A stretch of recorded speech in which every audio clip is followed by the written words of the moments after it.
इस संसार में कुम्हार, लोहार, सुनार का या अन्य किसी भी क्षेत्र का कोई भी कार्य मनुष्य बिना सीखे नहीं कर सकता है। किसी भी कार्य को करने के लिए उसे दूसरे से सीखना बहुत जरूरी है।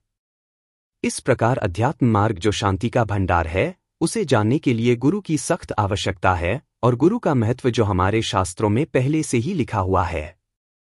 यहां तक कि गुरु को साक्षात पर ब्रह्म का अवतार माना गया है। लेकिन अध्यात्म ज्ञान में लोगों को गुरु के विषय में बहुत बड़ा भ्रम है। गुरु मत में आकर सत्संगी सज्जन बहुत गुरु गुरु करते हैं, परंतु यह नहीं समझते कि गुरु का सही अर्थ क्या है और उन्होंने किस उद्देश्य से गुरु धारण किया है। गुरु नाम है ज्ञान का। शरीर, मन, आत्मा और सूरत तत्व से बने इस मनुष्य शरीर में यह सूरत तत्व ही वास्तव में परमात्मा का एक छोटा सा अंश है, जो मनुष्य में मुख्य खेल या लीला करता है। इन चारों तत्वों का अलग अलग किसी पूर्ण अनुभवी महापुरुष से समझकर योग साधन से अनुभव ज्ञान करना ही सच्चा ज्ञान व सच्ची शांति है। इसका ही नाम गुरु है। लेकिन बाहर के गुरु की बहुत आवश्यकता है। मार्गदर्शन बाहर का जीवित महापुरुष ही करेगा। यह गुरु कौन है जिसके विषय में यह लिखा गया है? यह गुरु ज्ञान है जिसकी महिमा अपरंपार है। उसकी महिमा मनुष्य नहीं गा सकता है। यह भी ज्ञान गुरु की महिमा है जो मनुष्य द्वारा दिया जाता है। गुरु नाम ज्ञान का है, और इस ज्ञान का विषय इतना विशाल है कि इसकी महिमा मनुष्य गा नहीं सकता है। आप यह समझ लें कि सही समझ, विवेक, बुद्धि, अनुभव और ज्ञान का नाम गुरु है। अब मैं बुद्धिमान सज्जनों को जो सत्संग देता हूं, यानी जो बात सत्संग में कहता हूं आपको समझ आती है, विवेक होता है और ज्ञान प्राप्त होता है। इसके बाद साधन अभ्यास में इसका अनुभव किया जा सकता है। अब जब जरूरत पड़े तो वह पढ़ा लिखा ज्ञान यदि आपको याद आ जाए तो आपको लाभ, खुशी, प्रसन्नता, उमंग व उत्साह मिलेगा, और यही ज्ञान वह गुरु है। यानी मैं तो आज हूं और कल नहीं रहूंगा। मेरे द्वारा बताई गई या सुनी हुई सलाह जो समय पर आपकी मदद करें, उसका नाम ज्ञान है। जिसका भी इस दुनिया में जीवन बनता है, वह समझ, विवेक, बुद्धि तथा अनुभव से ही बनता है।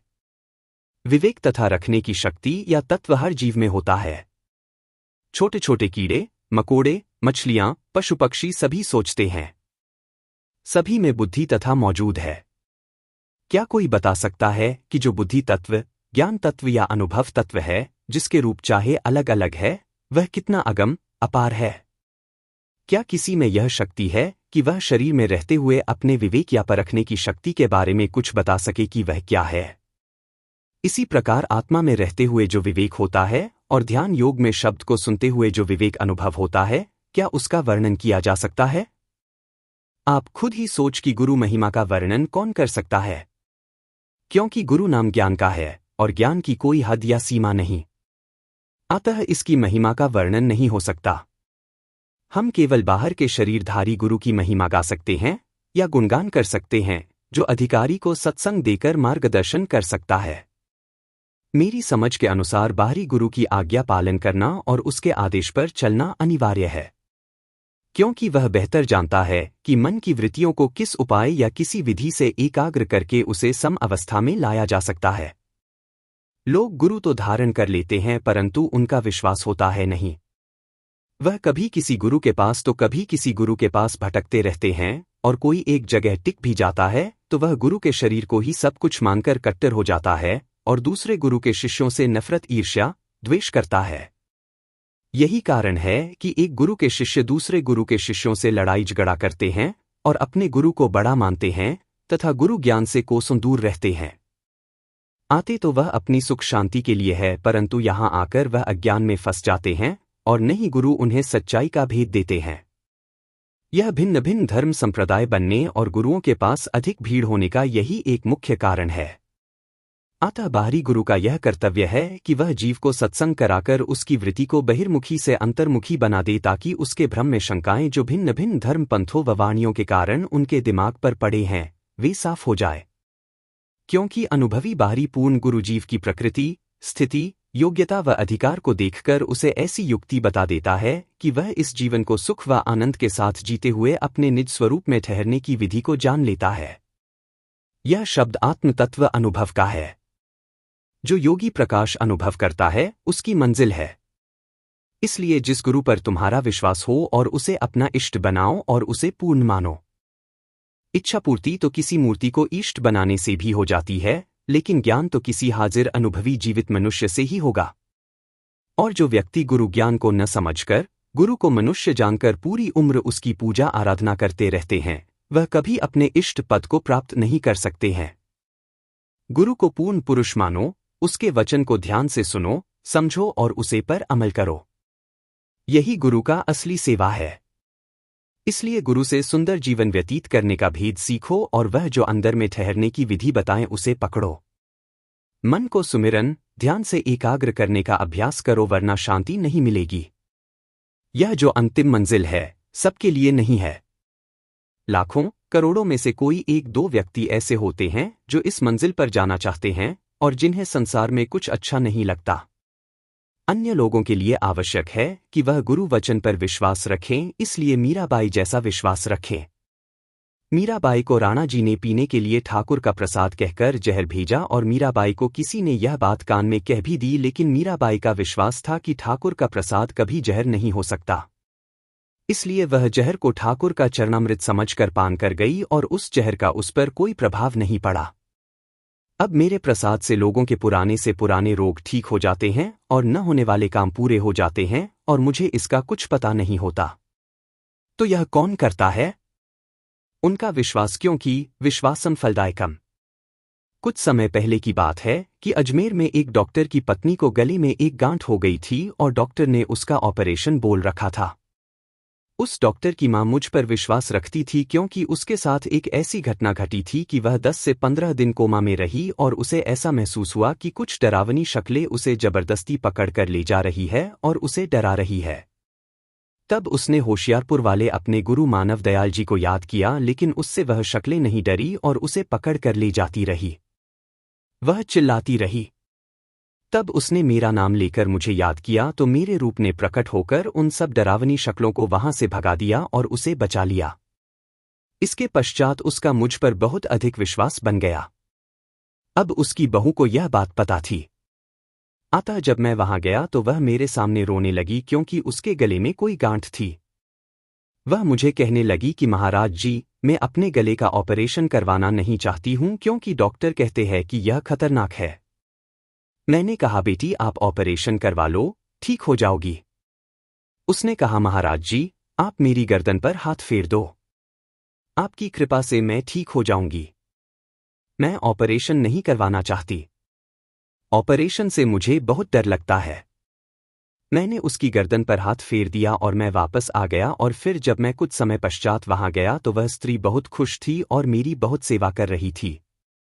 जब मैंने उससे पूछा कि बेटी क्या तुम्हारा ऑपरेशन ठीक ठाक हो गया, तो उसने कहा कि गुरुजी मेरी गांठ तो आपकी कृपा से बिना ऑपरेशन के ही ठीक हो गई। मैंने कहा कैसे? तो उसने बताया कि जिस दिन मेरी ऑपरेशन की तारीख थी उस दिन उस डॉक्टर के पास कोई दूसरा डॉक्टर बैठा हुआ था।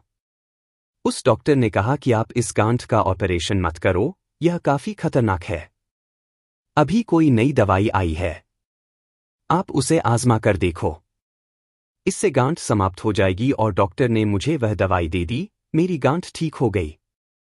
अब सब आपके हाथ फेरने का कमाल है। अब प्रश्न यह है कि उसे किसने ठीक किया?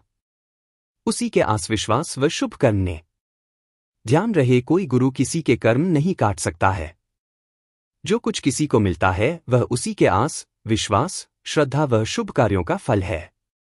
बाहरी गुरु केवल मार्गदर्शन करके उसे सुंदर संस्कार देता है। वह संस्कार उस जीव के भीतर उसके अपने विश्वास और श्रद्धा के अनुसार प्रकट होकर उसकी सहायता करता है। इसलिए जिस जीव का अपने इष्ट या गुरु पर विश्वास होता है, वह इष्ट का रूप उसके अंदर प्रकट होता है, तो वह यह न समझे कि बाहरी इष्ट या गुरु उसकी सहायता के लिए आता है, क्योंकि बाहरी गुरु को तो इस बारे में कुछ पता ही नहीं होता है। यह रूप तो उसका अपना ही मन बनाता है, और यही धर्म में सबसे बड़ा रहस्य है, और आज कोई भी गुरु इस रहस्य का पर्दाफाश नहीं कर रहा है। इस बात का प्रमाण यह है कि मेरा रूप मुझ पर विश्वास करने वाले श्रद्धालुओं में स्वप्न में, जागते में या ध्यान में प्रकट होकर उनकी तरह तरह की मदद कर देता है, जिसका मुझे कुछ पता नहीं होता है। गुरुओं के पास अधिक भीड़ का यही एक कारण है कि वह अपने शिष्यों को सच्चाई नहीं बताते हैं। सच्चाई है कि सब शक्ति मनुष्य में है। उसी की श्रद्धा, आस्था व विश्वास से उसके काम पूर्ण होते हैं। अगर मनुष्य के शुभ कर्म हो तो उसे कोई पूर्ण अनुभवी गुरु मिल जाता है तथा सत्संग से उसे बात समझ में आ जाती है। फिर कुछ देर लगने वाली बात नहीं है, क्योंकि शांति का सागर तो उसके अंदर ही लहरा रहा है। फिर तो वह खजाना उसके पास ही है, और ऐसा व्यक्ति फिर इस जीवन में अपने सब काम करते हुए मुक्त अवस्था का जीवन जी सकता है, और यह मुक्ति जीते जी ही प्राप्त की जा सकती है। मरने के बाद तो किसी ने बताया नहीं, इसलिए गुरु को सबसे बड़ा दाता कहा गया है। गुरु की बात को समझकर ध्यान योग से तुमने स्वयं अपना पर्दा खोलना है और उसे परम शांति को प्राप्त करना है। कोई गुरु फूंक मारकर किसी को कुछ नहीं दे सकता। हाँ, उसकी रेडिएशन का प्रभाव जरूर काम करता है, क्योंकि मुझे पहली बार ही सन 1956 में अपने गुरु के पास बैठने से उनकी रेडिएशन से 10 से 15 मिनट में ही उस राम नाम या सार शब्द की अनुभूति हो गई थी, जिसे कठोर तप करने पर भी बड़े बड़े महापुरुष आसानी से प्राप्त नहीं कर सकते हैं। और अब मैं 1956 से उस तत्वधार की अनुभूति में रहते हुए सभी चुनौतियों का सामना करते हुए जीवन मुक्त अवस्था का जीवन जी रहा हूं, और मेरी यही अवस्था अंत समय तक रही तो मैं दोबारा यहां नहीं आऊंगा, ऐसा मेरा अनुमान है। आगे सब मालिक की मौज पर है। मैं उसकी राजा में खुश हूं। मेरी यह वीडियो आपको कैसी लगी कमेंट करके बताएं। अधिक जानकारी के लिए हमारे चैनल को सब्सक्राइब करें और शेयर करें।